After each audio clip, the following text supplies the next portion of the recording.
আসসালামু আলাইকুম। আমি ডাক্তার মোহাম্মদ মাহমুদুর রহমান। আজকে কথা বলবো নাকের পলিপ এবং সাথে হচ্ছে নাকের হাড় বাঁকা।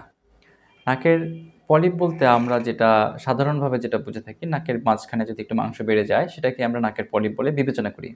কিন্তু আসলে এটা হয় মূলত হচ্ছে আমাদের শরীরের নাকের ভিতরে একটা অংশ, নাম হচ্ছে ইনফিরিয়র টার্বিনেট।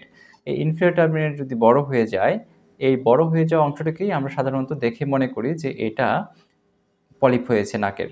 কিন্তু সাধারণত এটা হয় যদি নাকের হাড় একপাশে বাঁকা থাকে, তো এটাকে কম্পেনসেট করার জন্য অপর পাশের নাকের যে ইনফিরিয়র টার্মিনেট বা যেটা থাকে সেটা হচ্ছে একটু বড় হয়ে যায়। সেটাকে আমরা হাইপারট্রফি অফ ইনফিরিয়র টার্মিনেট বলি। সাধারণ মানুষজন এটাকে নাকের পলিপ ভেবে থাকে। হ্যাঁ, এরকম নাকের হাড় বাঁকাজনিত কারণে যদি ইনফিরিয়র টার্মিনেট বড় হয়ে থাকে, তাহলে সেক্ষেত্রে যেটা হয় যে নাক বন্ধ থাকতে পারে, মাথা ব্যথা থাকতে পারে, ঘন ঘন নাকের সাইনোসাইটিসের ইনফেকশন থাকতে পারে, গলার ইনফেকশন হতে পারে, এখান থেকে কানের ইনফেকশন হতে পারে, কান দিয়ে পুঁজপানি পড়তে পারে।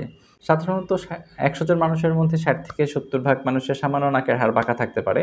এই জন্য তেমন কিছু করার প্রয়োজন পড়ে না।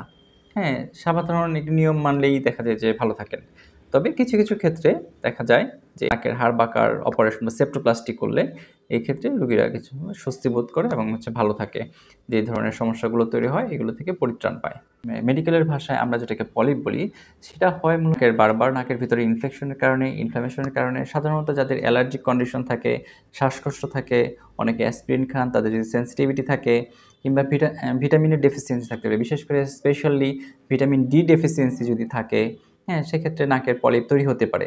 এমনকি যারা হচ্ছে অ্যালকোহল কন্টেইন করেন কিংবা হচ্ছে যারা কোনো কিছুতে অ্যালার্জি, মিল্ক কন্টেইনিং ডায়েট হতে পারে অথবা ডিমের জন্য হতে পারে। যার যে খাদ্যে অ্যালার্জি, কারো ডিম, কারো চিংড়ি মাছ, কারো গরুর মাংস বা যার যেটাতে অ্যালার্জি সেটার জন্য বারবার ইনফেকশনের জন্য এরকম ইনফ্ল্যামেটরি কন্ডিশনের জন্য পলিপ তৈরি হয়। পলিপটা দেখতে হয় হচ্ছে অনেকটা আঙুরের থোকার মতো, হ্যাঁ? এবং এটা হচ্ছে ব্যথাহীন, সফট, হ্যাঁ? আঙুরের থোকার মতো অংশ। আর এটার ক্ষেত্রে যেটা হয়েছে মেডিকেল ট্রিটমেন্ট দিলে অনেক সময় ভালো হয়ে যায়, হ্যাঁ? আর যদি মেডিকেল ট্রিটমেন্ট এরকম বেশি হয় যে ভালো হচ্ছে না, এটার সাথে সিম্পটম কি থাকে? সিম্পটম থাকে হচ্ছে যে নাক বন্ধ থাকবে, গন্ধ পাওয়া যাবে না অনেক ক্ষেত্রে, কিংবা হচ্ছে অ্যা ডিসচার্জ থাকতে পারে। নাক দিয়ে সর্দির পানির মতো কন্টিনিউয়াস পড়তে পারে। অনেক সময় নাক দিয়ে রক্তও আসতে পারে, হ্যাঁ? যদি ইনফেকশন থাকে বা এই ক্ষেত্রে। নাকের পলিপ অ্যা বাচ্চাদের ক্ষেত্রে একরকম আর হচ্ছে বড়দের ক্ষেত্রে যেটা হয় সেটা হচ্ছে আরেক রকম। বড়দের ক্ষেত্রে যেটা হয় সেটা হচ্ছে ইথময়েডাল পলিপ বলে। আর বাচ্চাদের ক্ষেত্রে যেটা হয় সেটা হচ্ছে এন্ট্রোকনাল পলিপ বলে। ২ টার ক্ষেত্রেই সার্জারির প্রয়োজন হতে পারে। আমরা যেটাকে ফেস বলি বা ফাংশনাল এন্ডোস্কোপিক সাইনাস সার্জারি। আর হচ্ছে নিয়ম মানতে হবে সব ক্ষেত্রেই। ধন্যবাদ সবাইকে। আসসালামু আলাইকুম।